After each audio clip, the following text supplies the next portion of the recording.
Hey, lesson one, we did this in class, but here's the backup copy. If you didn't have your notes already, you could use this. Or if you need to fill something in that you didn't think you got, you would use this too. Make sure you are here in your notes, constant rate of change. Then let's go. Okay, the essential question, which we'll write here in the learning target, the essential question, so I'm going to put EQ here just to remind you that's what this is. How do I define and calculate the constant rate of change, which I'm going to use CROC to kind of define. So how do I define the constant rate of change? We've got two kind of definitions here. This is sort of foundational to everything we're going to do coming up. First is this idea of the linear relationship here. And a linear relationship is a relationship that forms a straight line. Now, the idea of straight is important because I don't want you to think there's any sort of deviation for that. What that means is that there are no curves, no angles, and no turns. That line is straight, and it is straight forever. Okay, there's no deviation. It goes off into infinity going straight. So let me scroll this, and we'll go to the constant rate of change. Where's my eraser? Here's my eraser.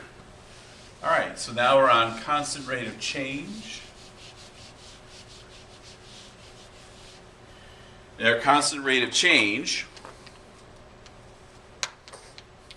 is a rate of change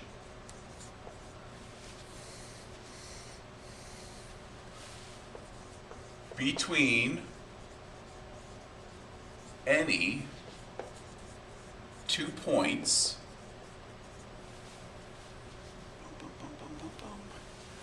in a linear relationship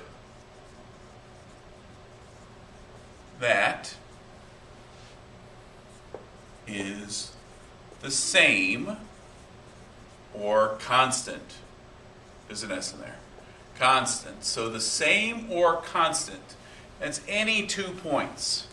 So this is something we did in 6th and 7th grade.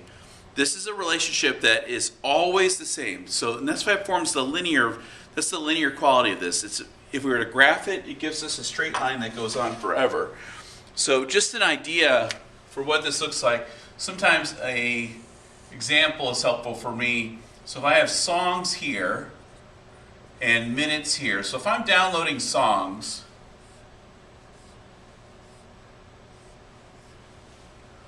if I download 2 songs in 1 minute, just in your head, how many songs would I have in 2 minutes? 4. In 3 minutes would be 6. In 4 minutes would be 8. And we can continue that on forever because it's constant. And just to go back and do this part, what about 0 minutes? We had no minutes. How many songs would we down? None. There's no songs, Mr. Romanovich. No songs in 0 minutes. Okay? So that's our constant rate of change. Let's look and see how we determine that from a table. So I'm going to scroll again. Bring that up to the top. Erase my work.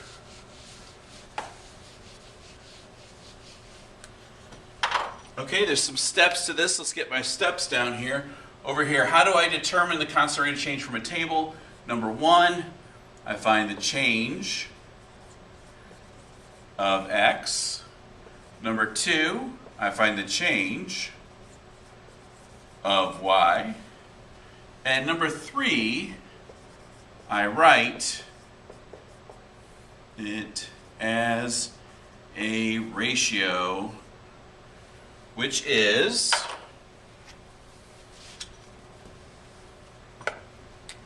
the change of y over the change of x. So looking back at our table, let's look at how our change of x is happening. In our table, always, the left side's always going to be x, and the right side's always going to be y. So to go from 5 to 10, it's plus 5. From 10 to 15, plus 5. From 15 to 20, plus 5. Now let's check and see what our change of y is. From 95 to 90, minus 5. 90 to 86, minus 4. 86 to 82, minus 4. Now we're on to that step 3, change of y over change of x. So here's my negative 5, and that corresponds to that positive 5. Here's my negative 4. That corresponds to a positive 5. Here's a negative 4. That corresponds to a positive 5. Now, do we have a constant rate of change there? The quick answer is no. There is no constant rate of change. Now, the long answer then, it's not very long, but the long answer is just take a look. Are my x's consistent? Do they always change the same amount? Plus 5, plus 5, plus 5. Yes. Are my y's consistent? Negative 5, negative 5, negative 5, negative 4. That's not the same. That's not constant. So negative 5, negative 4, no. That's why it's not a constant rate of change. If, for instance, and I'll write this in orange because this is totally an if these were negative 5 over 5, negative 5 over 5, negative 5 over 5, that's a constant rate of change. Or negative 4 over 5, negative 4, oh brother, hold on. Negative 4 over 5, negative 4 over 5. That's a constant rate of change. But as soon as that value changes from one ratio to the next, in terms of the y, or the x for that matter, we do not have a constant rate of change anymore. Let's look at the second one. So I've got to erase this, and then I've got to move my slide over so you can see it. Give me a second here. Boop. So first thing we're going to do, change of x. That is plus 3 from 6 to 9 is plus 3. From 9 to 12 is plus 3. Then on the other side, so don't forget this is x and this is y. To that is minus 30. 140 to 110 is minus 30. 110 to 80 is minus 30. Then we write these as the ratios that they are. Change of y over change of x. Always change of y over change of x. So let's get my change of y, negative 30 over positive 3. Negative 30 over positive 3. Oh, shoot. I was going to be so clever by using the same color. Negative 30 over positive 3. Let me erase this quick so I can do it. Positive 3. Is this a constant rate of change? Do these all change at the same rate? Yes. Negative 30, positive 3. Negative 30, positive, negative 30, positive 3. We could even simplify them to say negative 10 over positive 1. Now what I want you to notice, if we go back to that original definition, any 2 points we could use. So if we use any 2 points, let's see if I can open, that's a crazy cap on that black. Let's go from the first point to the last point. Okay? From 170 to 80, that's minus 90. From 3 to 12, that's plus 9. So we're going to take the y, put it in the numerator, change of y over change of x, and look at this, it simplifies to exactly that, the same ratio that we had originally. Now I've lost this cap, I have no idea where it is. Oh, here it is. Okay, I have to show you something special here. So mathematically, when we're saying change of y and change of x, so I've got to do this, I've got to scroll this, I've got to erase this. When we say change, oh my God, I'm erasing this like it's the smartboard. I made a big circle and I was going to tap it in the middle. How ridiculous is that? Oh no, I erased my bottom line, so I don't know where to stop now.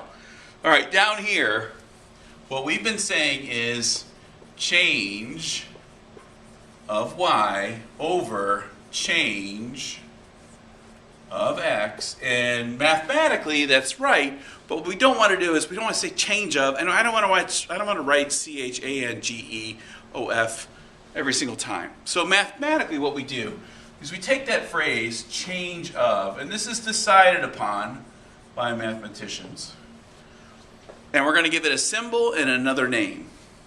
And that symbol that we're going to use is a triangle. And that triangle is the Greek letter data. Not data, delta. Delta. So instead of writing change of y, what we're going to write is delta y. And instead of change of x, we're going to write delta x. And as mathematicians, what we know is that means change of y over change of x. All right, now we can flip our page over and we'll do one more example. Bloop. There we go. How do you determine that constant rate of change from a graph? Okay, first step. One, we want to make a t-chart. Number two, we want to write our ordered pairs in. Number three, change of x. Number four, change of y. Number five, Mrs. Benoit, can you see that still? Yes. Right, as a ratio that is delta y over delta x. Dun, dun, dun. Let's make the t-chart first. Number one, t-chart. Yoink, yoink. Now, this is my x, this is my y. My x-axis is Celsius, so this is Celsius here. My y-axis is Fahrenheit, so this is Fahrenheit. And then I'm going to write these in just as they are. 0, 32, x then y. 5, 41, 10, 50, 15, 59, 20, and 68. Back to my list here, change of x is first. So change of x, I've got plus 5, 5 to 10, plus 5, plus 5, 15 to 20, plus 5. Change of y, plus 9, plus 9, plus 9, plus 9.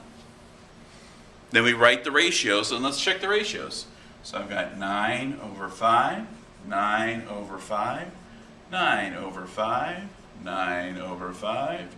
Yes, we have a constant rate of change. Now, just for argument's sake, we can get that from any 2 points. So in this case, let's go from first to last again. From 32 to 68, that is a change of plus 36. From 0 to 20, that is a change of plus 20. Now that gives us 36 over 20, but that's an equivalent fraction to the ratio we've been writing. If we divide this by 4 and divide this by 4, we get 9/5. Okay, if you have questions, you can ask me, but ask no one else. You can ask anybody else. Good luck.